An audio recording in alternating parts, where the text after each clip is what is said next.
নমস্কার, সকলকে স্বাগত ট্রাইব টিভি বাংলা। এই মুহূর্তে ঠিক ঘড়ি কাটায় বিকেল 4:57। আপনারা জানেন ইঙ্গিত নিয়ে রয়েছে আমি অঞ্জন, আপনাদের সঙ্গে আমার সঙ্গে রয়েছে আমার সহকর্মী সৌমি। মূলত আজ যে বিষয় নিয়ে আলোচনা হবে তার মূল কেন্দ্রবিন্দু হচ্ছে 21শে জুলাই।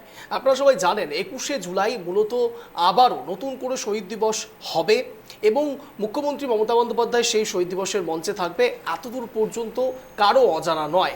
কিন্তু প্রশ্ন হচ্ছে এই 21শে জুলাইয়ের ঠিক কোন কোন ধারাবাহিকতা এবার দেখতে চলেছে বাংলা। আপনারা প্রত্যেকে জানেন 26শে বিধানসভা নির্বাচনের আগে এটাই শেষ 21শে জুলাই এবং এই 26শে বিধানসভা নির্বাচনের আগে 21শে জুলাই অত্যন্ত প্রাসঙ্গিক। তার কারণ বিধানসভা নির্বাচনের আগে আবারও নতুন করে তৃণমূল কংগ্রেসের মধ্যে সেই একই স্পিরিট উজ্জীবিত করার এক নতুন মহড়া তৈরি হবে 21শে জুলাইয়ের মঞ্চ থেকে। আর ঠিক সেটাই করবেন মুখ্যমন্ত্রী মমতা বন্দ্যোপাধ্যায়। বিভিন্ন ইস্যু রয়েছে রাজ্যে ইতিমধ্যে, বিজেপি থেকে শুরু করে সিপিআইএম থেকে শুরু করে কংগ্রেস প্রত্যেকে একযোগে নিশানা করে চলেছে তৃণমূল কংগ্রেসকে এবং বারংবার বিদ্ধ করছে বিভিন্ন ইস্যুতে। আর ঠিক সে জায়গায় মুখ্যমন্ত্রী মমতা বন্দ্যোপাধ্যায় এখনো পর্যন্ত সাইলেন্ট রয়েছে। কিন্তু একেবারে যদি দেখা যায়, প্রথম থেকে যদি দেখা যায় তাহলে দেখব যে আরজিকর ইস্যু থেকে শুরু করে 25,752 জনের চাকরি যাওয়া থেকে ইস্যুকে শুরু করে কসবা ল কলেজ, প্রত্যেকটি জায়গাতে মুখ্যমন্ত্রী মমতা বন্দ্যোপাধ্যায় সমাধানের কথা বলেছেন। অপরাজিতা বিল থেকে শুরু করে বিভিন্ন ক্ষেত্রে প্ল্যান ABCDE এর কথা বলেছেন। কিন্তু এখনো পর্যন্ত কসবা ল কলেজ ইস্যুকে কেন্দ্র করে যে দহরম চলছে এবং 21শে জুলাইয়ের বিষয়ে এখনো পর্যন্ত মুখ্যমন্ত্রী মমতা বন্দ্যোপাধ্যায় সেভাবে কোনো উত্তর দেননি। উল্টে আসামের ক্ষেত্রে আসাম থেকে যে এনআরসি এসছে এক প্রকার কোচবিহারবাসীর কাছে, সে বিষয় নিয়ে ইতিমধ্যেই সরব হয়েছে মুখ্যমন্ত্রী মমতা বন্দ্যোপাধ্যায়। অর্থাৎ বলতেই পারেন আজ ঠিক 8 তারিখ থেকে শুরু করে একেবারে 21 তারিখের মাঝে এই 13 দিনের ডিফারেন্সে একটু একটু করে মুখ্যমন্ত্রী মমতা বন্দ্যোপাধ্যায় এক একটি করে পা ফেলছেন এবং 21শে জুলাইয়ের জন্য এখন থেকে প্রিপারেশন নিতে শুরু করেছেন। ঠিক কোন কোন জায়গায় মুখ্যমন্ত্রী মমতা বন্দ্যোপাধ্যায় এখনো পর্যন্ত নিস্তব্ধ ছিল, কিন্তু 21শে জুলাইয়ের মঞ্চ সেই মঞ্চ যে মঞ্চ থেকে আবারও নতুন করে এই সব ইস্যুতে মুখ্যমন্ত্রী মমতা বন্দ্যোপাধ্যায় একযোগে যেমন তৃণমূল কংগ্রেসের সমর্থকদের উজ্জীবিত করবেন, একই সঙ্গে নিশানা করতে পারেন বিজেপি থেকে শুরু করে সিপিআইএম থেকে শুরু করে কংগ্রেসকে। কিন্তু প্রশ্ন হচ্ছে সেই সময় এবং তার ইতিহাস ঠিক কি বলছে।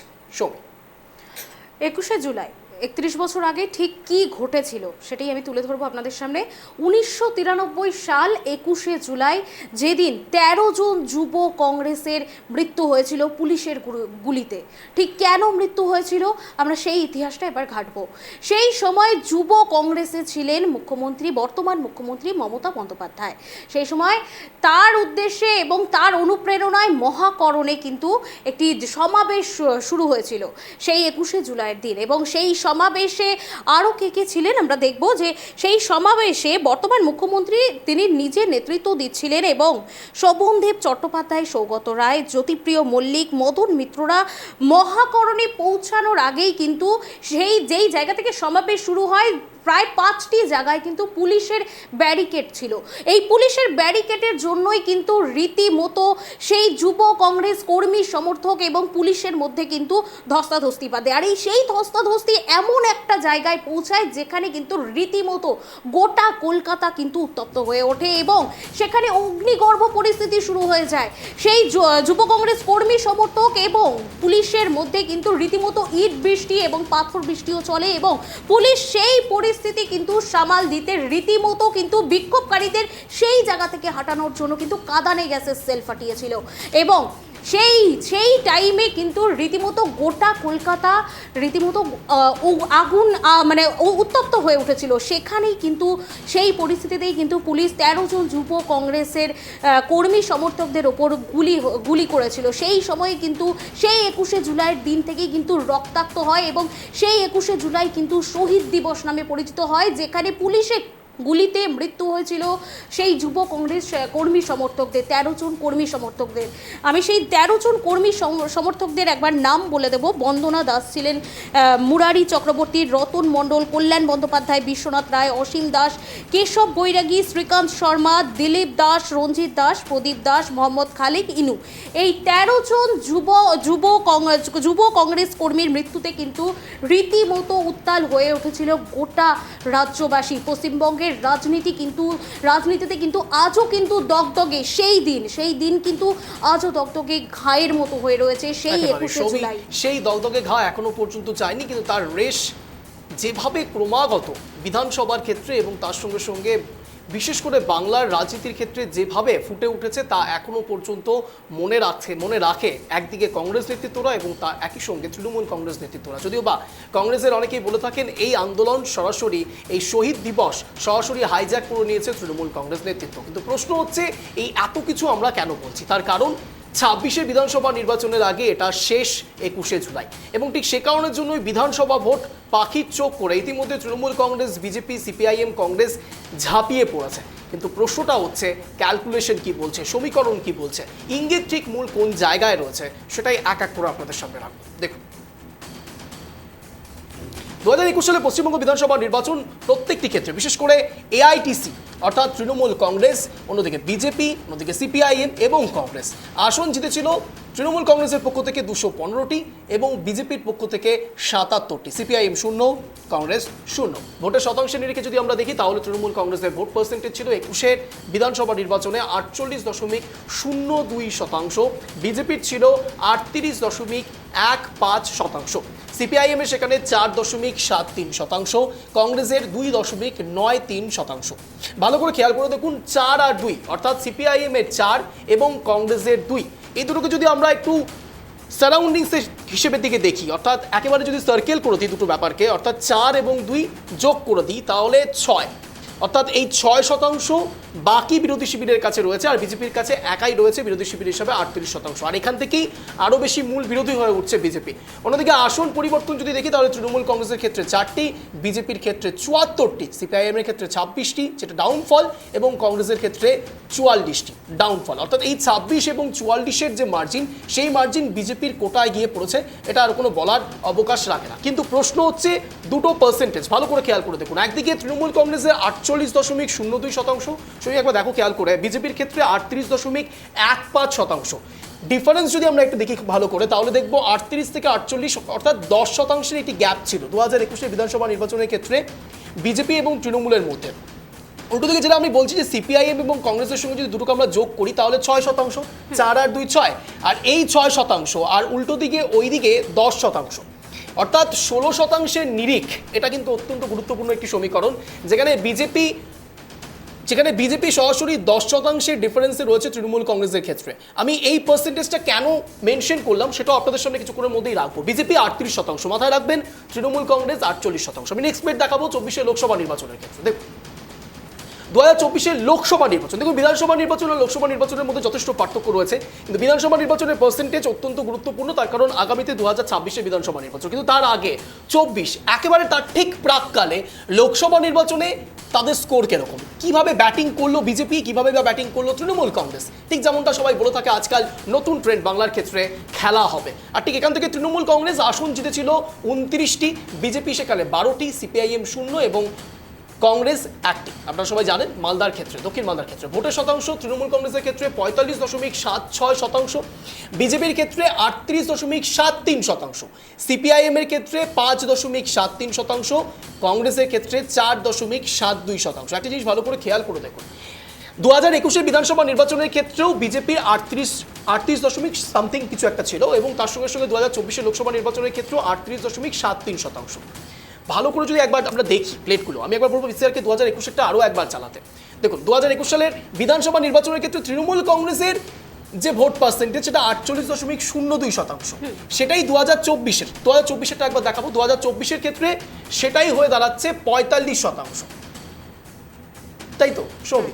ঠিক 2024-এর লোকসভা নির্বাচনের ক্ষেত্রে তৃণমূল কংগ্রেসের 45, আর 2021-এর বিধানসভা নির্বাচনের ক্ষেত্রে যেটা 48%, সেটা 2024 সালের ক্ষেত্রে 45%, অর্থাৎ 3% ভোট কিন্তু কমছে, তৃণমূল কংগ্রেসের কমছে। কিভাবে কমছে? লোকসভা এবং বিধানসভার মধ্যে যে দূরত্ব ছিল সেটা হচ্ছে 21 থেকে 24, 3 বছরের দূরত্ব ছিল, আর ঠিক সেই 3 বছরে তৃণমূল কংগ্রেসের লোকসভা এবং বিধানসভা আলটিমেট তো ভোটাররা ভোট দিচ্ছেন, সেই ভোট পার্সেন্টেজ কিন্তু কমে দাঁড়াচ্ছে 3%, অর্থাৎ 48 থেকে 45%। কিন্তু বিজেপির ভোট পার্সেন্টেজ তুমি একবার খেয়াল করে দেখো, বিজেপির ক্ষেত্রে 38.73% 2024-এর লোকসভা নির্বাচনে, কিন্তু একবার 2021-এর বিধানসভা নির্বাচনের ব্যাপারটা একবার দেখুন। 2021-এর বিধানসভা নির্বাচনের ক্ষেত্রে বিজেপির যে স্কোর ছিল সেটা হচ্ছে 38.15%। এই পয়েন্টটাও কিন্তু অত্যন্ত গুরুত্বপূর্ণ। 38.15 যখন বিধানসভা নির্বাচন, তখন লোকসভা নির্বাচনটা আরও একবার দেখাই। দেখুন ভালো করে খেয়াল করুন, বিজেপির লাইনগুলো খেয়াল করুন। বিজেপি সেটা 38.73, 15 থেকে 7.3, অনেকটাই ভোট পার্সেন্টেজ বাড়ছে। এবার আমি সিপিআইএম কংগ্রেসটা একবার দেখানোর চেষ্টা করবো, 2021-এর একবার প্লেটটা চালাও। সিপিআই এবং কংগ্রেসের ক্ষেত্রে একবার দেখবো বিষয়টা। সিপিআইএম এবং কংগ্রেসের ক্ষেত্রে 4.73% এবং কংগ্রেসের ক্ষেত্রে 2.93% যথাক্রমে। অর্থাৎ সিপিআইএম এর 4.73% লোকসভা নির্বাচন বিধানসভা নির্বাচনের ক্ষেত্রে, সেটাই লোকসভা নির্বাচনের ক্ষেত্রে কত তুমি দেখো 5.73%, অর্থাৎ বেড়েছে। সিপিআইএমও বেড়েছে। কংগ্রেসের ক্ষেত্রে একবার দেখবো 2021 বিধানসভা নির্বাচন, দেখো বিধানসভা নির্বাচনের ক্ষেত্রে কংগ্রেসের 2.93%, মাত্র 2.93% বিধানসভা নির্বাচনের, সেটাই কিন্তু বেড়ে লোকসভা নির্বাচনে দাঁড়ালো 4.72%। একটা জিনিস তুমি খুব ভালো করে খেয়াল করে দেখো, তুমি বুঝতে পারবে, যেসব দর্শকরা দেখছে তারাও বুঝতে পারবে একটা বিষয়, তা হলো শ্রমিক ভট্টাচার্য বারংবার এখন যেদিকে শান দিচ্ছে সেটা হলো সিপিআইএম। একেবারে 48-এর সময়ের কথা মনে করিয়ে দেওয়া হচ্ছে, জ্যোতি বসুর সময়কালকে মনে করিয়ে দেওয়া হচ্ছে। কেন মনে করানো হচ্ছে ভালো করে খেয়াল করে দেখো, সিপিআইএম এর ভোট পার্সেন্টেজটা কত, 5.73%। অর্থাৎ 38 যোগ 5% যদি আমরা যোগ করি, তাহলে এই ক্যালকুলেশনটাই গিয়ে দাঁড়াবে 53%-এর মতো, 43%-এর মতো প্রায়। আর কিছু ভোট পার্সেন্টেজ আনুষঙ্গিক, যেটা সরাসরি বলা হচ্ছে যে দুর্গাপুজো এবং মহরম একসঙ্গে হবে, অর্থাৎ মাইনরিটি ভোটকে কানেক্ট করার একটি বিষয়। অর্থাৎ সেই ভোট পার্সেন্টেজটাও যদি আমরা পাচ্ছি, অর্থাৎ বিজেপির ক্ষেত্রে, অর্থাৎ বিজেপি যেটা বলে থাকছে যে বিজেপি তারা পাবে, এই বিষয়টি যদি উঠে আসে তাহলে এআইটিসির 45.76% ক্ষয়িষ্ণুতার দিকে যাবে। এটাই বিজেপির মূল স্ট্র্যাটেজি, অন্তত এই সময়তে দাঁড়িয়ে 26শে বিধানসভা নির্বাচনের আগে। কিন্তু প্রশ্ন হচ্ছে, এটা তো বিজেপির ক্যালকুলেশন, তৃণমূলের ক্যালকুলেশন ঠিক কি? তৃণমূলের ক্যালকুলেশন লক্ষ্মীর ভাণ্ডার, তৃণমূলের ক্যালকুলেশন পথশ্রী প্রকল্প, তৃণমূলের ক্যালকুলেশন সরাসরি সবুজ সাথী প্রকল্প, তৃণমূলের ক্যালকুলেশন শিক্ষাশ্রী, প্রচুর কিছু রয়েছে, অনেক উন্নয়নের নজির রয়েছে তৃণমূল কংগ্রেসের কাছে। তাই শুধুমাত্র 25,752 জন, কিংবা আরজি কর ইস্যু, কিংবা কসবা ল কলেজ ইস্যু, সত্যি কি তৃণমূল কংগ্রেসকে ব্যাকফুটে ফেলতে পারবে, নাকি বিজেপির কথাতেই শান পড়বে শ্রমিক ভট্টাচার্যের হাত ধরে 26-এর বিধানসভা নির্বাচনে বৈতরণী পার করবে বিজেপি? আজ ঠিক এখান থেকেই আলোচনা পর্ব শুরু হবে। এই মুহূর্তে যারা যারা আমাদের সঙ্গে রয়েছেন তাদের সঙ্গে দর্শকদের পরিচয় করিয়ে দেবো। এই মুহূর্তে আমাদের সঙ্গে রয়েছে নীলাদ্রি শেখর দানা, বিজেপির পক্ষ থেকে বিজেপি বাঁকুড়ার বিজেপি বিধায়ক রয়েছেন আমাদের সঙ্গে রয়েছেন মাননীয় ইন্দ্রজিৎ মজুমদার, রাজনৈতিক কর্মী, তৃণমূলটাকে সমর্থন করেন। রয়েছেন আমাদের সঙ্গে মাননীয় রতন বালা, কংগ্রেস সমর্থক। আপনাদের তিনজনকে স্বাগত ট্রাইব টিভি বাংলায় ইঙ্গিতের এই অনুষ্ঠানে। আমি রয়েছে অঞ্জল, আমার সঙ্গে রয়েছে আমার সহকর্মী সৌমি। আমি যে ক্যালকুলেশনগুলো এতক্ষণ পর্যন্ত বোঝানোর চেষ্টা করেছি, দর্শকরা হয়তো খুব সহজভাবে সেটা বুঝতে পেরেছে, কিন্তু আমার প্রশ্ন সরাসরি একটি জায়গাতে, তা হলো নীলাদ্রিবাবুর কাছে। প্রথমে আমি যাবো নীলাদ্রিবাবুর কাছে। তাহলে নীলাদ্রিবাবু, আমরা একটা বিষয় খুব ভালো করে পর্যালোচনা করলাম এতক্ষণ পর্যন্ত, এবং যে ভোট পার্সেন্টেজটা আমরা দেখতে পাচ্ছি সেটা হচ্ছে কোনো এক জায়গায় 45% আর অন্যদিকে 48%। আমি একবার বলবো পিসিআরকে ফুল প্লেটটা চালানোর জন্য আরও বিষয়টি ক্লিয়ার হবে। 2024-এর ক্ষেত্রে যেটা বিজেপির 38.73%, সেটাই এর আগে 2021-এর বিধানসভা নির্বাচনের ক্ষেত্রে 38.15% ছিল। আমরা যেভাবে ভাবছি, আপনারাও কি সেই ভোটের ক্যালকুলেশনেই ভাবছেন যে এই পার্সেন্টেজ, যেটা বারংবার সিপিআইএমে আপনারা শান দেওয়ার চেষ্টা করছেন, সেই শানই কি, এই 5% ভোটই কি আপনাদের জেতার নতুন চাবিকাঠি? নীলাদ্রিবাবু, সকলকে নমস্কার। আমি অনেকটা দেরি করে ঢুকলাম। হ্যালো, হ্যাঁ বলুন। শুনতে পাচ্ছেন? হ্যাঁ বলুন। সকলকে নমস্কার। নমস্কার। নমস্কার। আমি অনেকটা দেরি করে ঢুকলাম, রাস্তায় ছিলাম, জাস্ট তাড়াতাড়ি করে ফিরেই আমি আপনাদের মধ্যে এসেছি। আপনারা যেটা দেখালেন একদম সঠিক তথ্য, আপনারা পরিসংখ্যান তুলে ধরেছেন। পার্সেন্টেজটা, ভোট পার্সেন্টেজ, সেটা 19-এর থেকে 21 এবং লোকসভা বিগত নির্বাচন 24, যেটা আপনারা তুলে ধরলেন, একদম ঠিক। এখানে আমরা বিষয়টা বুঝতে পারলাম, বর্তমান শাসক দলের যে ভোট পার্সেন্টেজ একটা সময়, যেরকম 2011 সালের নির্বাচন পিছিয়ে যান এবং 2006 সালের নির্বাচন, 2006 সালের নির্বাচনে সিপিএমের যে উত্থান, ব্যাপক উত্থান, মানে চতুর্দিকে খালি ঝড় চলেছে, লাল জাঙ্গার ঝড় চলেছে।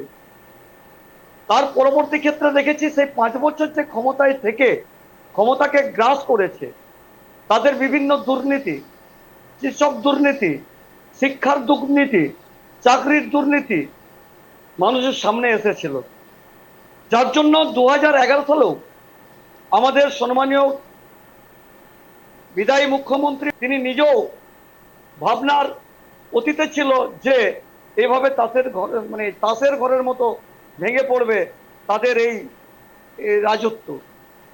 তো এইগুলো এসেছে বিভিন্ন স্থান কাল পাত্র বিভিন্ন সময়ে চিহ্নিত করে এসেছে, মানুষ এগুলোকে দেখছে। বর্তমান সোশ্যাল মিডিয়া ঘরে ঘরে পৌঁছে গেছে। গরিব মানুষ বলুন, আপনার রাস্তাতে বলুন, দোকানদারদের বলুন, তারা ফোন নিয়ে সবসময় চোখের সামনে দেখছে কি পরিস্থিতি চলছে। অনেকে জানে না, এখন অনেক যারা নতুন জেনারেশন রাজনীতি, আমরা সেই সিদ্ধার্থ বাবুর যে মুখ্যমন্ত্রিত্ব, পরবর্তী ক্ষেত্রে 77-এ বামফ্রন্টের জ্যোতিবাবুর আসা, ব্যাটিং করা, 34 বছর ক্ষমতায় থাকা, পরবর্তী ক্ষেত্রে পরিবর্তনের ঝড়, সেখানে পরিবর্তন হওয়া। তো এই যে একটা দীর্ঘ সময় সেটা দেখা হয়েছে। এর মূল জিনিস আমরা কি দেখছি, ভোট কিভাবে মানুষ এখন বলছে, যেহেতু বিজ্ঞানের অগ্রগতির সাথে সাথে মানুষের কাছে পৌঁছে গেছে, এখন আর কেউ টিভির দিকে চোখ রাখে না, রেডিও তো উঠেই গেছে, এখন প্রত্যেকের হাতে হাতে বিভিন্ন চ্যানেল, ইউটিউব থেকে প্রত্যেকটি খবর প্রতিনিয়ত পাচ্ছে। ফলে পশ্চিমবাংলার বিভিন্ন প্রান্তে প্রান্তে কি ঘটনা করছে, সরকারের কোন মন্ত্রী, মুখ্যমন্ত্রীর ভূমিকা কি, পুলিশের ভূমিকা কি, স্বাস্থ্য দপ্তরের ভূমিকা কি, শিক্ষা দপ্তরের ভূমিকা কি, আইন দপ্তরের ভূমিকা কি, প্রত্যেকের কাছে চলে এসছে। এটা নতুন করে আর কিছু বোঝার নেই। পরিসংখ্যান যেটা আপনি দিলেন যে বিগত 19 থেকে, আপনি খুব বেশি পিছাননি, 19 থেকে বর্তমান এট প্রেজেন্ট নাও যে পরিসংখ্যান, আজকে তৃণমূলের দেখুন, তৃণমূল আপ ডাউন হয়েছে, ফ্ল্যাকচুয়েট হয়েছে, কিন্তু বিজেপির ভোট অফ পার্সেন্টেজ বেড়ে গেছে। হ্যাঁ, আমরা স্বীকার করি বিগত লোকসভা নির্বাচন আমরা বেশ কয়েকটা সিট হারিয়েছি, সেটা হয়তো আমাদের সুচিন্তিত মতামত নিয়ে সেখান থেকে আমরা কাজটাকে করতে পারিনি, কিন্তু ভোট অফ পার্সেন্টেজ বিগত আমাদের 2019-এর নির্বাচন থেকে 24-এর নির্বাচন অনেকটাই বেড়েছে।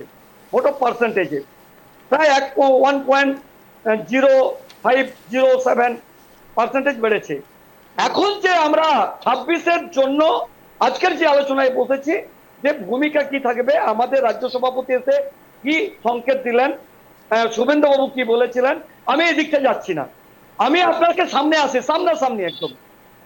আজকে যে ইস্যুগুলো মানুষের সামনে এসেছে, আমরা মানুষ, পশ্চিমবাংলার মানুষ পরিত্রাণ চেয়েছিলাম।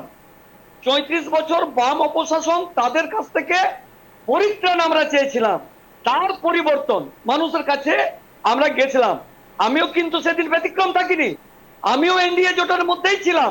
মমতা বন্দ্যোপাধ্যায় আজকে মুখ্যমন্ত্রী হয়েছেন, এনডিএ জোটে এসে অটল বিহারী, প্রয়াত প্রধানমন্ত্রী অটল বিহারী বাজপেয়ীর আশীর্বাদ ধন্য হয়ে আজকে তিনি মুখ্যমন্ত্রী হয়েছেন। তাই সেদিন দিদির থেকে আজকে মুখ্যমন্ত্রী হয়েছেন।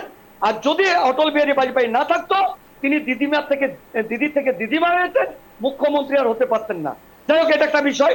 আজকে পশ্চিমবাংলার যে জ্বলন্ত ইস্যু, শিক্ষার পরিকাঠামো ভেঙে পড়েছে, শেষ হয়ে গেছে, আইনকে মানছে না, স্বাস্থ্য কেন্দ্রে স্বাস্থ্যকর্মী ধর্ষিতা, লাঞ্ছিতা, মেরে দেওয়া হচ্ছে, কোন একটা বিজয় উল্লাস হচ্ছে, সেখানে সাধারণ মানুষ যাদেরকে মানে দুধের গায়ে বলে, যাদের ভোটে, যাদের জন্য মন কাঁদে বর্তমান সরকারের, আজকে তাদের পরিবারের কন্যা 11 বছরের, হ্যাঁ 11 বছর, যদি আমার ভুল না হয় 9 বছর না 11 বছর, যাই হোক 9 বছরের কন্যা, আমাদের 10 বছরের আমাদের বোন আশিকা কন্যা তামান্না খাতুন, আজকে সে কোন পরিবারে বাস করে, কাদের দ্বারাই মারলো, কে মেরেছে, কাদের ছোড়া বোমার স্প্লিন্টারে তিনি আজকে মারা গেলেন, সেই মেয়েটি আমাদের মারা গেল, আমাদের তমন্না।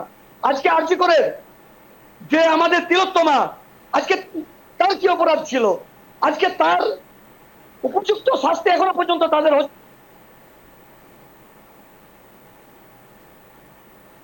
আড়াল করা হচ্ছে। পুলিশকে আজকে তাদের স্ত্রী মাকে একটা বিছানায় শুইয়ে দিচ্ছে তৃণমূলের নেতা মন্ত্রী। এটা কি মানুষ দেখতে পাচ্ছে না? আজকে যারা হাত পেতে 1000 টাকা নিচ্ছে, নিক, অবশ্যই তারা তো পায় না।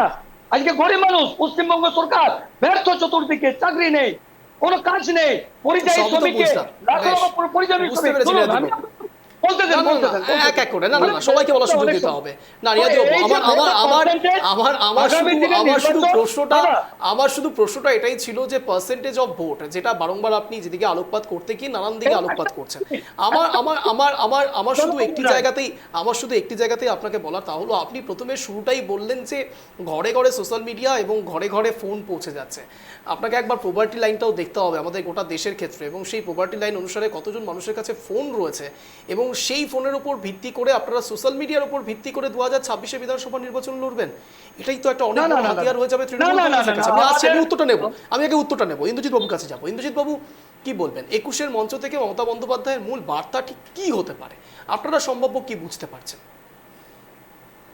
যাই হোক, 21-এর মঞ্চ নয়, 21শে জুলাইয়ের শহীদ সমাবেশের মঞ্চ থেকে। হ্যাঁ সেটাই বলতে তা চাইছি মঞ্চ থেকে যেটা বলা হবে তো আর কটা দিন অপেক্ষা করুন, দেখতে পাবেন। আমি দুটো তিনটে কথা বলবো।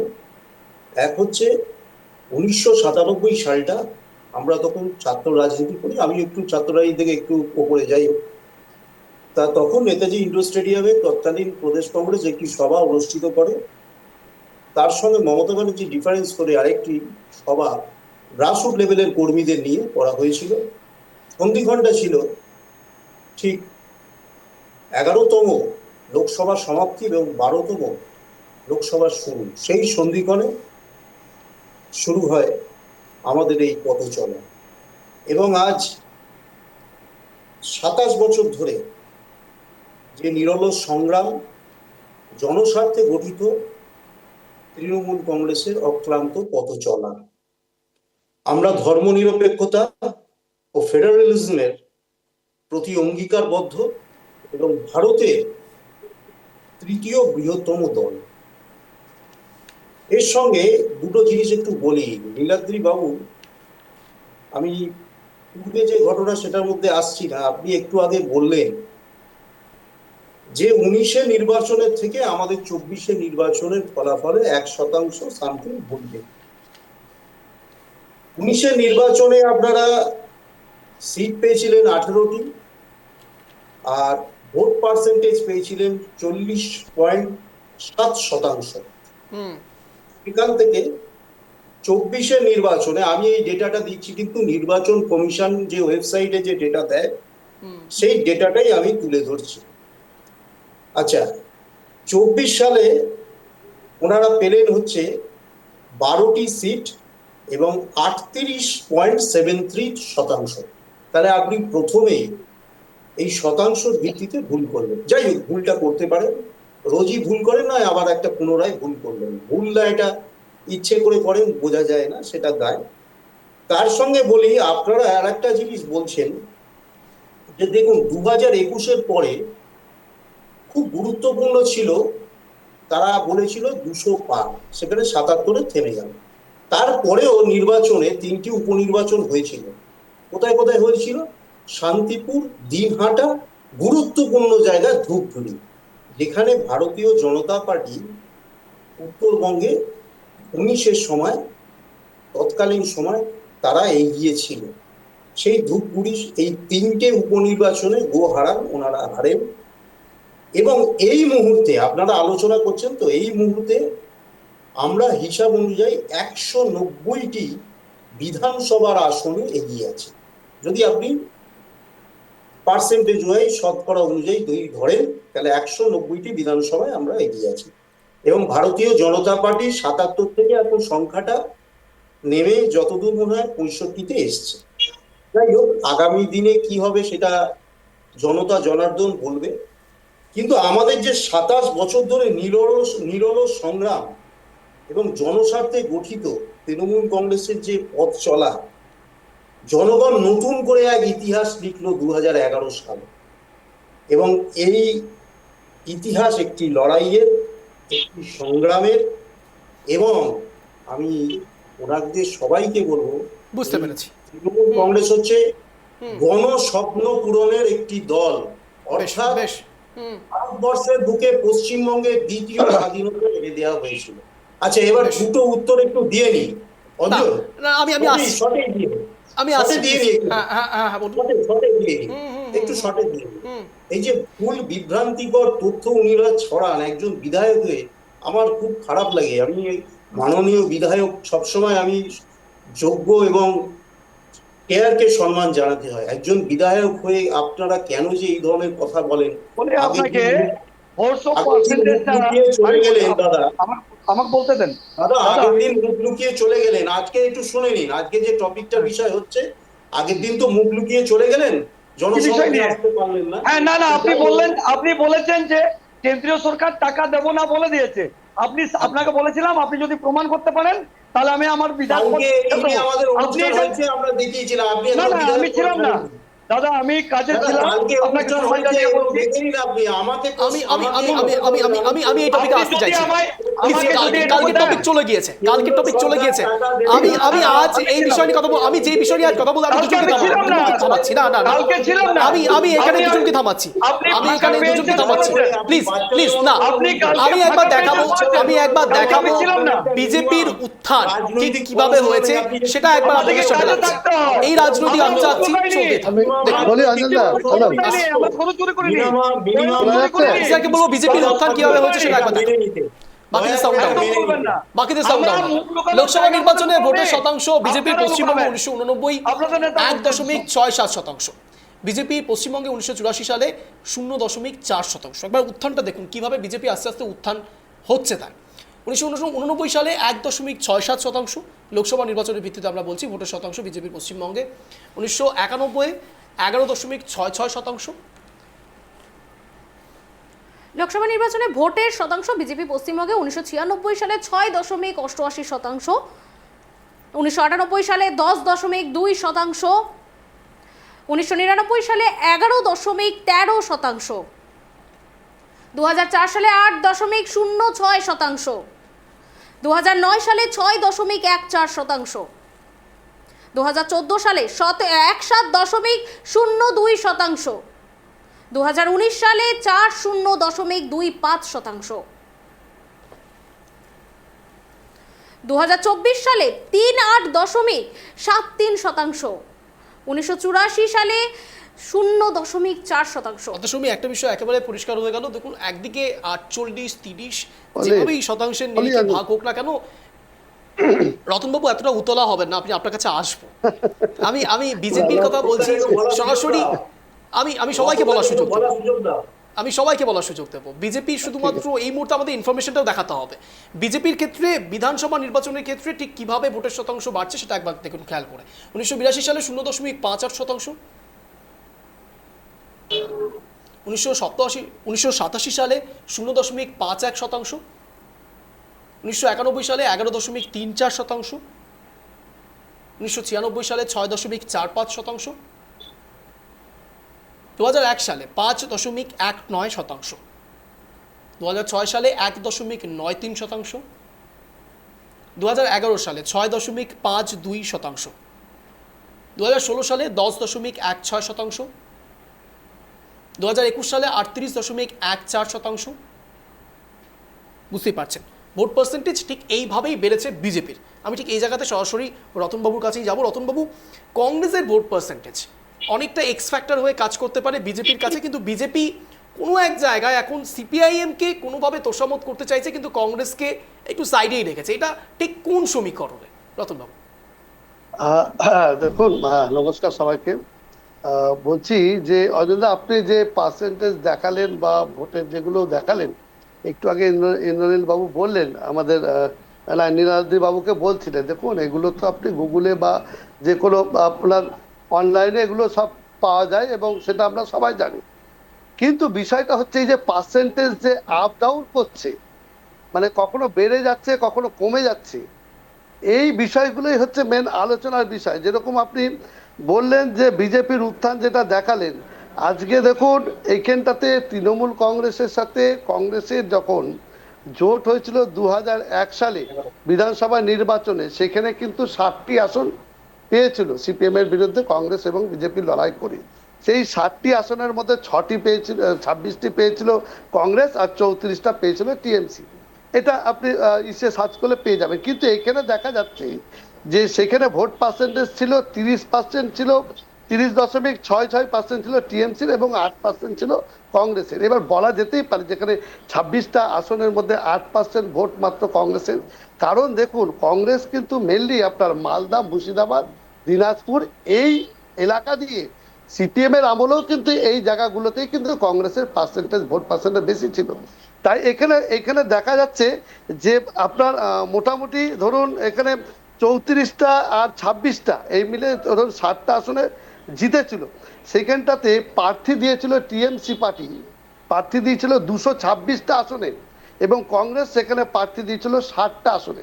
এবার 60টা আসনে প্রার্থী দিয়ে অঞ্জনদা 26টা সিট জিতা আর 226টা আসনে প্রার্থী দিয়ে 34টা সিট জিতেছিল কিন্তু সেই সময় টিএমসি।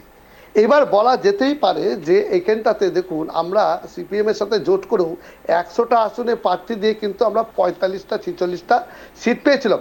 মেন যেই ব্যাপারটা হচ্ছে অঞ্জনদা, মুর্শিদাবাদ, মালদা, দিনাজপুর এই এলাকাগুলো দিয়ে কিন্তু কংগ্রেসের ভোট পার্সেন্টেজ অনেকটাই 45%-এর উপরেও, কিন্তু গোটা বাংলার ক্ষেত্রে দেখা গেলে তখন সেই পার্সেন্টেজটা নিচে নেমে আসছে।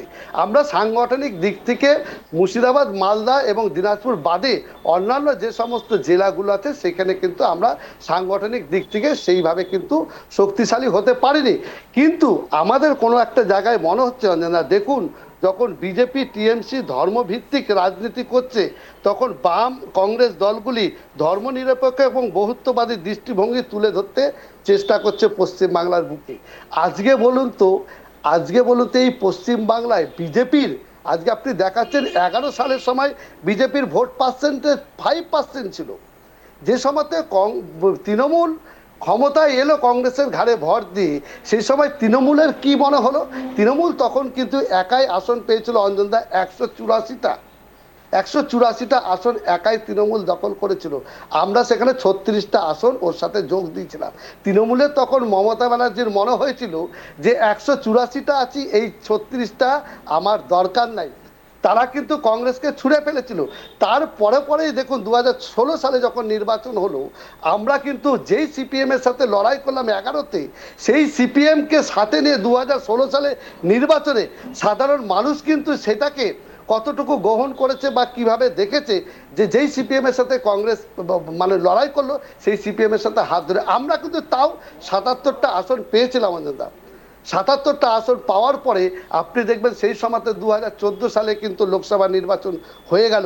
সেই লোকসভা নির্বাচনে দেখা গেল ভারতবর্ষের পট পরিবর্তন হলো, সেখানে বিজেপি পার্টি ক্ষমতায় এলো। তখন তারপরে যে 2019 সালে নির্বাচনে আপনি যেটা দেখালেন যে বিজেপি পার্টি পশ্চিমবাংলার মতো জায়গাতে 18টা এমপি পেল, কল্পনা করা যায়? 18টা এমপি পাওয়ার পরেই আপনি দেখুন 2021 সালের নির্বাচনে কিন্তু সেইখানটাতে বিজেপির কিন্তু ভোট পার্সেন্টেজ এমন জায়গায় বেড়ে গেল যেখানটাতে কিন্তু কংগ্রেসটা এবং সিপিএম তারা কিন্তু দুর্বল হয়ে গেল। বলতেটা কি চাইছেন? এইখানে হচ্ছে হ্যাঁ এইখান থেকে আমরা যেটা বলতে চাচ্ছি অঞ্জনদা, যে বাস্তব যে পরিস্থিতি যেখানটাতে এই সরকার তৃণমূল সরকার যেভাবে প্রত্যেকটা দপ্তরে দুর্নীতি করেছে, যেভাবে বাচ্চা শিশুর উপরে বোমা চাষ করছে, যেভাবে শিক্ষাক্ষেত্রে টাকার বিনিময়ে তারা চাকরি দিয়েছে, যেভাবে খাদ্য কেলেঙ্কারি করেছে, বালি কেলেঙ্কারি করেছে, সমস্ত কেলেঙ্কারি তারা মনে করছে যে মানুষ 1000-2000 টাকা করে লক্ষ্মীর ভান্ডার দিয়ে দিলে সেই মানুষটা আমাদের নির্বাচিত করছে। কিন্তু এটাই শেষ কথা নয় অঞ্জনদা, সেই সুযোগে আমরা পাশাপাশি দেখছি যারা ধর্মের ঝান্ডা নিয়ে এতদিন যারা প্রচার করলো, আপনি যেটা বললেন যে 5% ভোট তারা যদি পেয়ে যায় তাহলে পশ্চিমবাংলার মসনদে ক্ষমতায় আসবে। আচ্ছা অঞ্জনদা বলুন তো, আমাদের যে ভোট পার্সেন্টেজ একটা 5% বাম কংগ্রেস আমি একটু কারেকশন করে দিচ্ছি, আপনার বুঝতে ভুল হয়েছে। আপনার বুঝতে ভুল হয়েছে। আমি এটা একবারও বলিনি যে 5% ভোট পেলে পরে তারা চলে আসবে। আমি বলছি এটা ক্যালকুলেট করছে বিজেপির পক্ষ থেকে। আপনারা নিশ্চয়ই শ্রমিক ভট্টাচার্য বারংবার 5% ভোটের দিকে ফোকাস করছেন, এটা আমি বলছি না। আপনারা একটু প্রেস কনফারেন্স গুলো শুনে নেবেন, বুঝতে পারবেন। সেখানে শ্রমিক ভট্টাচার্য পুরোপুরি 5% ভোটের দিকে বারংবার আলোকপাত করছেন। এটার ক্যালকুলেশনটা ঠিক কি হতে পারে সেটা আমি একটু সম্যক ধারণা রেখেছি। আমি বলছি না যে এই ভোট পার্সেন্টেজ বিজেপি ক্ষমতায় চলে আসবে বা তৃণমূল কংগ্রেস সরে যাবে। এটা একবারও আমি রাজনৈতিক বিশেষজ্ঞ নই। আমার কাজ আপনাদের সামনে তথ্যটা তুলে ধরা। হ্যাঁ বলুন। একদম একদম একদম সঠিক। আমি আপনাকে বলছি না, আপনাকে বলার উদ্দেশ্য মানে কি, আপনি যেখানে সঞ্চালকের ভূমিকা পালন করছেন, তাই আমি এই পার্টির যারা আছে বিজেপি পার্টির কথাই বলছি অঞ্জনদা, তারা মানে ভাবছে যে এটা, কিন্তু এটা হচ্ছে বাংলা আছে, তারা কেন ভাবছে যে এই পার্সেন্টেজ ভোট তাদের দিকে চলে আসবে? তাদের যে পার্সেন্টেজ ভোট, আমি একটু ইন্দ্রিজ বাবু থেকে উত্তরটা একটু নিয়ে নিই, তারপর আমি অবশ্যই নিয়াতি বাবুর কাছেও যাবো। আমাদের দিকে ফিরেও তো আসতে পারে। আমি রতন বাবু উত্তরটা একটু কিছুক্ষণের জন্য ইন্দ্রিজ বাবু থেকে নেবো, একটু ওয়ান লাইনার প্লিজ। হ্যাঁ, রতনদা এগুলো বললো তো। রতনদাকে আর জাতীয় কংগ্রেসকে একটা কথা বলি, রতনদা যে জাতীয় কংগ্রেস কি শুধু মুর্শিদাবাদ, উত্তর দিনাজপুর আর মালদা নিয়েই কি গঠিত? সারা ভারতবর্ষে নয়। আর একটা জিনিস, আমাদের যদি দুর্নীতির জন্য আমাদের ভোট বেড়ে যাচ্ছে, তাহলে রতনদাদের ভোট কমে যাচ্ছে, এটা তো অবাক কাণ্ড না অঞ্জন? যে হ্যাঁ, আমাদের অবাক ভোট তো, বেড়ে যাচ্ছে, অবাক তো অবশ্যই ইন্দ্রিজ বাবু, অবাক কাণ্ড তো অবশ্যই।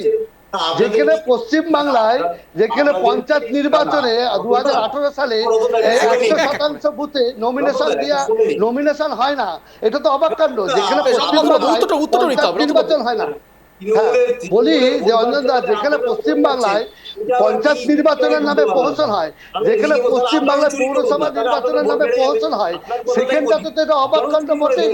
যেখানে নির্বাচনে আমি দুজনকে থামার জন্য অনুরোধ করছি, প্লিজ এইভাবে কেউ কারোর কথা শুনতে পাবে না। আমি এখানে নিরাতি বাবুর কাছেই যাবো। নিরাতি বাবু, আপনি বলেছেন, আপনাকে বলার সুযোগ দিয়েছিলেন রতন বাবু। নিরাতি বাবু, রতন বাবু তো বলেই ফেললেন, আর ইন্দ্রজিৎ বাবু তো একটু রেডি হয়ে এসছেন, আমি তো ডাটাগুলো সব নিতে পারলাম না। যাই হোক, এখন বিষয় হচ্ছে দাদা, আমি সবসময় রেডি থাকি, আমি সবসময় রেডি থাকি। আপনার মতো ওই রকম রেডি না, শুনুন না, আমি বলি শুনুন। আরে শুনুন, এই দেখুন, আপনি কথা বলতে পারবেন না, আমি যদি আরম্ভ করি কথা বলতে পারবেন না। আপনাকে সম্মান জানিয়ে বলছি, শুনুন। আপনারা যা করেছেন, প্রথম কথা, আমরা টেস্টেড নই পশ্চিমবাংলায়, আমরা সারা ভারতবর্ষ জুড়ে টেস্টেড। যে স্টেটগুলোতে আমরা টেস্টেড, সেগুলোর দিকে তাকিয়ে দেখুন। আপনার 400 পার বলেছিলেন, তাহলে 248-এ থেমে গেলেন কেন দাদা? 248-এ বৈশাখী, দুপারে দুটো বৈশাখী নিয়ে থেমে গেলেন কেন? দুদিকে দুটো বৈশাখী নিয়ে 400 পার বলেছিলেন তো, আবার সংবিধান চেঞ্জ করতে বেরিয়ে পড়েছিলেন, তাহলে থেমে গেলেন কেন দাদা? থেমে গেলেন কেন? শুনুন, বাচ্চাদের মতো রাজনীতি না করে না, একটু রাজনীতিবিদদের মতো রাজনীতি করুন। 248-এ থেমে গেলেন কেন? 400 বার বলেছিলেন তো, ভারতবর্ষের সংবিধানটাকে পরিবর্তন করার কথা বলেছিলেন। তাহলে কি হলো? 248-এ দুদিকে দুটো বৈশাখী নিলেন, নিয়ে বেরিয়ে পড়লেন। তাহলে এই বৈশাখী যদি সরে যায়, আবার তো পড়ে যাবেন, তাহলে তো আবার আনটেস্টেড হয়ে যাবেন। তাহলে টেস্টেডটা হলেন ইন্দ্রিজ বাবু বলার সুযোগ দিন, প্লিজ। না ইন্দ্রিজ বাবু, প্লিজ বলার সুযোগ দিন। নিরাতি বাবু পৌঁছে গেছে, চ্যানেলে সব দত্ত করছেন, বলতে দিন। শুনে রাখুন, 2006 সালে না বুদ্ধদেব ভট্টাচার্য ঠিক এরকমই অহংকারটা হয়েছিল, যেটা আজকে আপনাদের হচ্ছে। আর এই অহংকারে আপনাদের পতন হবে, আপনি লিখে রাখুন। আপনাকে বলেছিলাম, আপনি তো অহংকার দেখালেন। বলি আপনাকে, আমি বলেছিলাম যে বিধায়ক পদ ছাড়বো, আজকে আমি বলছি, দেখাতে পারেননি আপনি, আজকে নিয়ে আসতে পারতেন। আপনার এই তো অহংকার ভেঙে গেল, আমাদের তো অহংকার ভাঙলো। এক এক করে প্লিজ। কোনো চিন্তা নেই, ভেঙে যাবে। সমবায় থেকে চিন্তা করুন, একটাও জায়গা না, আজ তো গাইঘাটা সমবায়ের একটি ভোট হয়েছিল, সেখানেও বিজেপি জয়কার। গাইঘাটা সমবায় তো আজ ভোট হয়েছে, সেখানেও বিজেপি জিতেছে সেখানে। হ্যাঁ, বলি অঞ্জন দা, আচ্ছা বলার সুযোগ দিন সবাইকে। রতন দা দাঁড়ান, আপনারা তো দুই ভাই, মানে আপনাদেরই তো। ওইটাই বলবো আমি, যে কারা ভাই আর কারা নাটক করছে। হ্যাঁ বলুন। না ঠিক আছে দাদা, রতন দা আপনার সঙ্গে বলুন। বলুন। তো বিষয় যেটা হচ্ছে, ইন্দ্রজিৎ বাবু, আপনি এটুকু জেনে থাকুন, মানুষের রায়ের আগে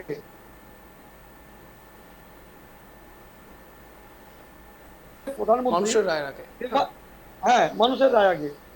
তো আজকে ভারতবর্ষের প্রধানমন্ত্রী যেভাবে তারা বিশ্বকে কাঁপিয়ে দিয়েছে, তাক লাগিয়েছে, আজকে চীন, আজকে রাশিয়া, আজকে আমেরিকা, আজকে কি অবস্থায় রয়েছে, ছেড়ে দেন পাকিস্তান, বাংলাদেশ, একবার 5 মিনিটের ব্যাপার, এগুলো ছেড়েই দেন।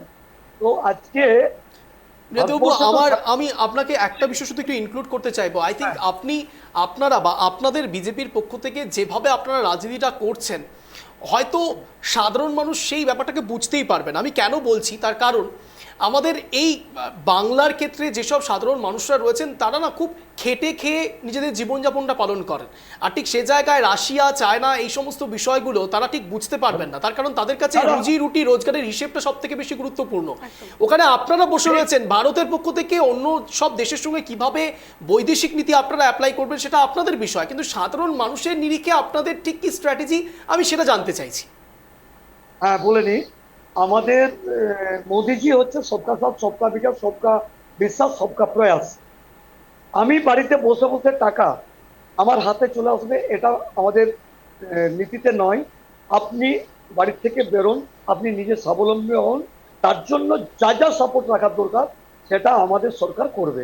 আজকে যেভাবে 147টি প্রকল্প এনেছে আমাদের প্রধানমন্ত্রী, সেই হিসেবে একের পর এক রাজ্যে যেখানেই ক্ষমতায় আসছে সেখানে দেখুন, যেখানে গরিবের সংখ্যা বেশি, যাদের শিক্ষাগত যোগ্যতা খুব কম, যারা ব্যবসাটুকু করতে পারবে না, সেখানে নগদ সেই জায়গাটাতে তারা রাখছে। কিন্তু আমাদের এই পশ্চিমবাংলার মাননীয় সরকার না আছে কোনো কর্মের সংস্থান, না আছে কোনো চাকরি, যে চাকরিগুলো সেগুলো হাজার হাজার চাকরি চলে যাচ্ছে। এত দুর্নীতি, এত কাটমানি, এরা ক্ষমতা আর টাকা এই দুটো ছাড়া আর কিছু বোঝে না। এবং নারী বিপাসু, সর্বপ্রথম নারী বিপাসু সেটাও বেরিয়ে আসছে একের পর এক। একজন তৃণমূলের একদম উঠতি নেত্রী, আমার বোন, একদম বোন, সেও আজকে তৃণমূল করতো, সেও আজকে প্রকাশ্যে বিবৃতি দিচ্ছে যে আমারই দাদা তৃণমূলের সংগঠনের, আমারই যুব নেতা আমাকে কিভাবে প্রকাশ্য সোশ্যাল মিডিয়ায় নিয়ে এসেছে। হ্যাঁ, আমি জানি আন্তরিকতা ভালোবাসা হতেই পারে, এটা আলাদা, এটা কোনো দোষ নয়, কিন্তু একজন আর একজনকে এগেনস্টে সরাসরি নেমে পড়ছে একটা দলের পক্ষ থেকে, সেখানে যুবনেত্রী যুব নেতা। এটার থেকে আর কিছু বুঝতে মানুষের বাকি রয়েছে? আর কিছু বলার নেই। এটা ইন্দ্রজিৎ বাবু যদি বলেন তাহলে আমি ধন্য হবো, অন্তত দাদাকে ধন্যবাদ জানাবো ছোট ভাই হিসাবে যে আপনি অন্তত এটা সত্যি কথা বললেন। প্রথমেই বলি যে আপনি আমার থেকে গুরুজন, আপনি আমার থেকে বয়সে বড়, আপনি দাদা, আমি ভাই। আচ্ছা, আর একটা জিনিস হচ্ছে, আপনি বললেন তো নরেন্দ্র মোদী, সত্যি তো নরেন্দ্র মোদী সব জায়গায় যান, তিনি এত বড় একটা কর্মকাণ্ড করেছেন, অথচ পাশে বসিয়ে ডোনাল্ড ট্রাম্প আমাদের শুল্ক বাড়িয়ে দিল। তাহলে তিনি সেখানে কিছু বলতে পারলেন না, 56 ইঞ্চি চুপসে হয়ে গেল 34 চলে এলো। আচ্ছা, একটা কান্ট্রির একটা ফেডারাল থাকে দাদা, এটাকে কেন বলছেন আপনি? তার নিজের আদর্শ নিয়ে সে চলবে, কেন বলবে?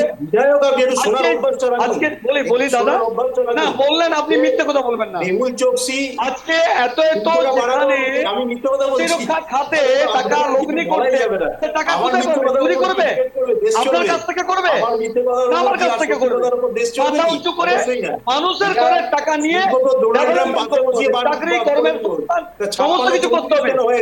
নরেন্দ্র মোদী সারা বিশ্বের একেবারে শ্রেষ্ঠ প্রধানমন্ত্রী হিসেবে রাখেন না কেন? আরে আপনারা তো ক্ষমতায় আসবেন বলে 2026-এ তৈরি হয়েছে, তো তখন তো শোনার অভ্যাসটা রাখতে হবে। একটু শুনে নিন না, আমাদের একটু বলতে দিন। তৃণমূলের কোনো কথা শোনার নেই। আগে বললেন যে জনতা, আবার এখন তাহলে কে সবার আগে, জনতা না আপনারা? তাহলে জনতা নিয়ে এসে ক্ষমতায় নিয়ে আসুক, গান্ধীগিরি করুক। বছরে 2 কোটি চাকরি আর 15 লক্ষ টাকা করে দেওয়া হওয়ার কথা হয়েছিল। মেহুল চোকসি, নীরব মোদী, বিজয় মালিয়া এরকম ইন্ডাস্ট্রিয়াল ডেভেলপমেন্ট ব্যাংকটাকে উঠিয়ে দিয়ে চলে গেল।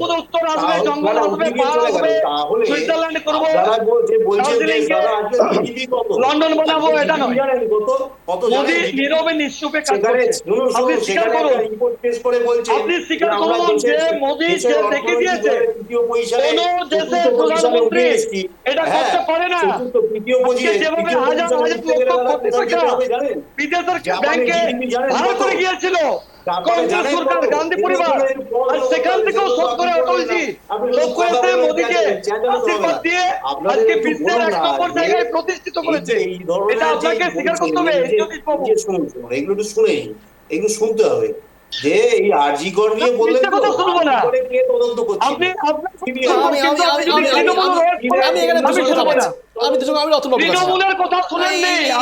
এইভাবে করতে থাকলে শুনতে পাচ্ছেন না। কিন্তু আমাদের কাজ দর্শকদেরকে ভ্যালু অ্যাড করা, প্লিজ। ওনারা তো শুনতে দিতে চান না। আমি রতনবাবুর কাছে যাবো। আমি এখানে শুনতে দিতে চান না রতনবাবু, please। দর্শকদের। আমি দুজনকে থামাচ্ছি, রতনবাবু। আমি আচ্ছা ইন্দ্রজিৎ দেখুন বাবু বন্ধ, অজন্তা, আপনার কথা শুনবো। অপরাধ যেখানে তৃণমূল সেখানে, এই বাংলার এই রতন দা একটা ভালো কথা বলেছেন। এই জায়গায় পৌঁছে গেছে। আজকে বলুন তো অঞ্জনদা, এতগুলো ঘটনা আপনারা প্রত্যেক দিন দেখাচ্ছেন আপনাদের চ্যানেলে, যে কসবা থেকে শুরু করে আজকে যে বাচ্চা মেয়েদের উপরে হামলা হচ্ছে, এখন দেখা যাচ্ছে যে তৃণমূলের নেতারা কার মাথা টিপে দেওয়া পর্যন্ত, এই সমস্ত খবরগুলো যেগুলো আমরা দেখছি প্রতিনিয়ত। তাকে আবার লাভলি মৈত্রর পাশেও দেখা যাচ্ছে। হ্যাঁ, আজকে দেখা যাচ্ছে যে ম্যাডাম মাননীয়া তিনি চুপ কেন, তিনি সাইলেন্ট কেন, মিস সাইলেন্ট হয়ে না, বসে উনি আছেন কেন? উত্তর দেবেন। তিনি কিন্তু 21শে জুলাইয়ের মঞ্চের জন্য ওয়েট করুন।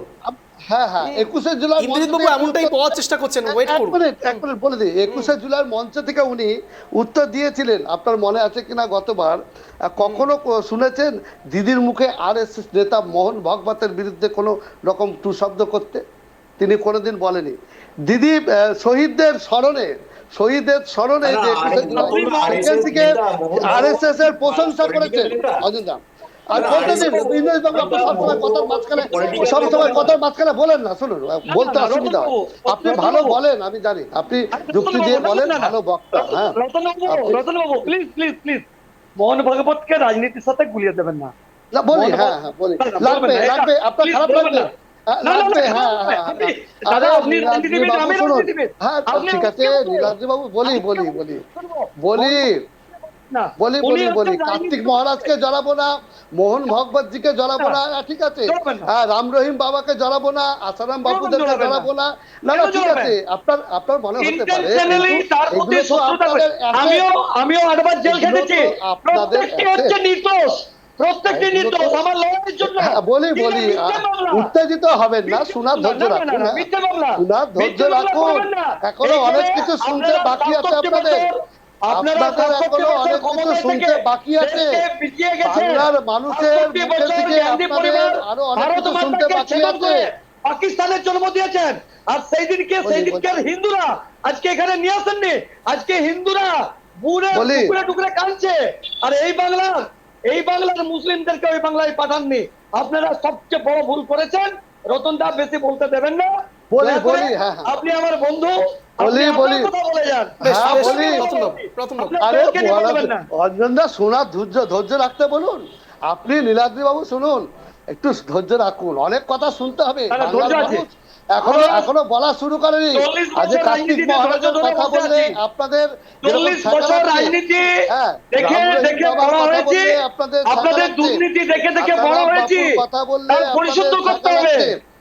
আপনার যখন আরএসএস এর কথা, আমরা এটা বুঝি, ভারতবর্ষের কোন জায়গায় এমন একটা জায়গা প্রতিষ্ঠান যেখানে জাতীয় পতাকা উত্তোলন করা হয় না, সেই কথা বলতে পারবো না?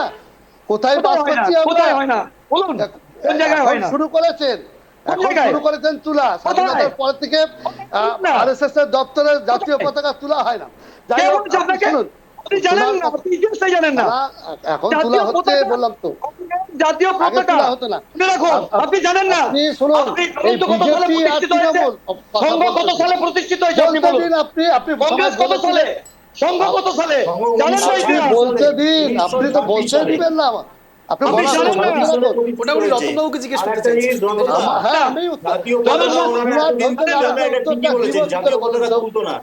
আপনি জানেন না, আপনারা জানেন না, আপনি সেটা নিয়ে বলবেন না। আপনার মোহন ভগবতজি মমতা ব্যানার্জিকে দুর্গা বলেছে, মোহন ভগবতজি মমতা ব্যানার্জিকে দুর্গা বলেছে, এই কথা বলতে পারবো না? এটা তো শুনে আপনার ভালো লাগার কথা, আপনার ভালো লাগার কথা। যেটা বলতে যাচ্ছিলাম, ফাউন্ডার মেম্বার কে আরএসএস জিজ্ঞেস করুন, কার হাত দিয়ে তৈরি তো বলা যাবে না। শহীদদের স্মরণে সভা থেকে আরএসএস এর প্রশংসা করেছিলেন ইনি। তাহলে তৃণমূল আর বিজেপি এটা যে একই মুদ্রার দুটো দিক, সেটা পশ্চিম বাংলার মানুষের জানতে আর বাকি নাই। যেটুকু ছিল সেটুকু প্রকাশ পেয়ে গেছে, আর ঢাকা চাপার কোনো ব্যাপার নাই। আপনারা যতই চিৎকার চেঁচামেচি করুন, কংগ্রেস বেরিয়ে এসেছে, মমতা বন্দ্যোপাধ্যায়কে তিনি কোথায় ছিলেন? উনি কোন সংগঠনের সাথে যুক্ত ছিলেন? আরে আপনাদের মন্ত্রী আজকে ছিলেন, পশ্চিমবাংলার আপনাদের মন্ত্রী ছিলেন, না, আপনাদের সেটা ইন্ডিয়া জোটে মন্ত্রিসভার এসেছিল। মন্ত্রী ছিলেন সেটা উনি। জোটে এসেছিল। হ্যাঁ, সে হ্যাঁ। জোটে এসেছিল। জোটে আপনাদের কেন্দ্রীয় মন্ত্রিসভার সরকারকে মন্ত্রী তিনি ছিলেন। সমর্থন জানিয়েছিলেন। আপনারা জোট করে কি? না, পশ্চিমবাংলায় ভারতবর্ষের অটল দুর্নীতি, বিহারী বাজপেয়ীর সাথে কংগ্রেসের দুর্নীতি বিজেপির অপসম্পদকে মুক্ত পদ্ম করার ফুল, জন্য। পাশে আজকে জোড়া ফুল, আপনাদের- এই দুটো আপনাদের ফুল কাছ নিয়ে থেকে আপনারা আপনাদের লড়াই হাত ধরে করেছিলেন পশ্চিমবাংলায়। তৃণমূলের জন্য। আচ্ছা, আপনাদের শুনুন, হাত ধরে তৃণমূলের জন্য। আপনি প্রশ্ন করলেন, শুনবেন তো? নীলাদ্রি বাবু শুনুন, ইন্দ্রজিৎ উত্তেজিত বাবু হবেন না, উত্তেজিত ইন্দ্রজিৎ হবেন না। বাবু বলুন। পশ্চিম বলুন, বাংলাতে ইন্দ্রজিৎ বাবুকে বলুন। একদিকে তৃণমূল, একেবারে অন্তিম লগ্নের দিকে আরেকদিকে যাচ্ছি এবার আমরা, প্লিজ। আমার শুধু একটাই প্রশ্ন থাকবে, আমরা দুজনের থেকেই একটা প্রশ্ন রয়েছে সবই, এই প্রশ্নটা করা অত্যন্ত দরকারি, তাই তো? প্রশ্নটা হচ্ছে তৃণমূল কংগ্রেস এবং এই মুহূর্তে দাঁড়িয়ে 26-এর বিধানসভা নির্বাচনের আগে আমি শুধু সবার থেকে এটা জানার চেষ্টা করবো। আমি জানি তৃণমূল কংগ্রেস বলবে যে অনেকগুলো কাজ হয়েছে, আমি শুধু জানতে চাইছি যে সরকার এই রাজ্যের সাধারণ মানুষের জন্য ঠিক কি কি করেছে আর কি কি করেনি। আমি প্রথম সুযোগটাই দেবো ইন্দ্রজিৎ বাবুকে। ইন্দ্রজিৎ বাবু, আপনার সময়।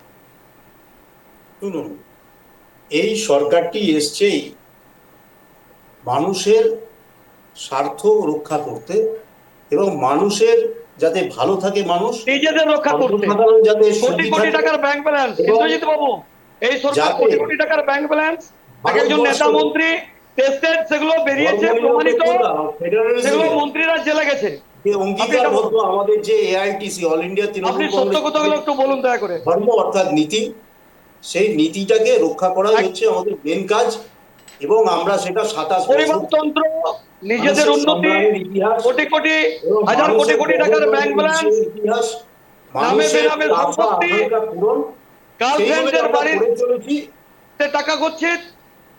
এবং আগামী দিনেও আমরা সেটাকেই করব। এটাই আমাদের লক্ষ্য এবং উদ্দেশ্য।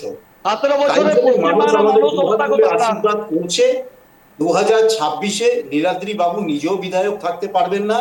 আজকে লিখে নিন, আমি বলে দিয়েছিলাম কালীগঞ্জের বিধানসভা উপনির্বাচনের ফলাফল পুরোটাই মিলিয়ে নিয়েছেন। এই আর 8 মাস থেকে আর 9 মাসের মধ্যে যে নির্বাচন হতে চলেছে পশ্চিমবঙ্গে সত্যি কথা বলতে 2026 কি ইন্দ্রজিৎ বিধানসভা বাবু খারাপ নির্বাচন, লাগছে? সেই নির্বাচনে আপনারা বাংলা চলছে। বিধায়ক হিসেবে আপনারা কিন্তু অ্যাসেম্বলিতেও যেতে পারবেন না, সেই আজকে সংখ্যাগরিষ্ঠতা পাবেন না। বঙ্গমাতা ডুকরে ডুকরে তার কারণ কাঁদছে। মানুষ দাদা, আপনি আপনাকে বলবেন না? প্রত্যাখ্যান করেছে, তার প্রমাণ আর সাধু 2024-এ সাধু দিয়েছে। ভাষা নেই। বেশ, আমি 2026-এ আমি উত্তরটা দেওয়ার চেষ্টা করছিলাম। আমি বেশ বেশ মানুষকে আর ইয়াদি ভালো বাবু, যাবে না। ইয়াদি বাবুর কাছে অবশ্যই যাব। বেশ, আমি দুজনকে এখানে থামাচ্ছি। আমি আর কাউকে সময় দিতে পারবো না, একেবারে সময় আসছে আর থাকবে না আমাদের হাতে। আমার শুধু একটা বিষয় বলার, তা হলো অনেকক্ষণ ধরে আলোচনা প্রসঙ্গে অনেক কথাই উঠে হলো। আমি ভেবেছিলাম হয়তো নীলাদ্রি বাবুই এই কারেকশনটা করে দেবেন, যেটা ইন্দ্রজিৎ বাবু বলেছিলেন কিছুক্ষণ আগে, যে 1926 সালে আরএসএসের অর্গানাইজেশন হয়েছিল, অর্থাৎ অর্গানাইজ হয়েছিল। সালটা 1925 সাল ছিল, আমি যদি খুব ভুল না হই 25শে সেপ্টেম্বর সেটা হয়েছিল। এই কারেকশনটা আমি নীলাদ্রিবাবুর থেকে আশা করেছিলাম, বাট নীলাদ্রিবাবু করলেন না।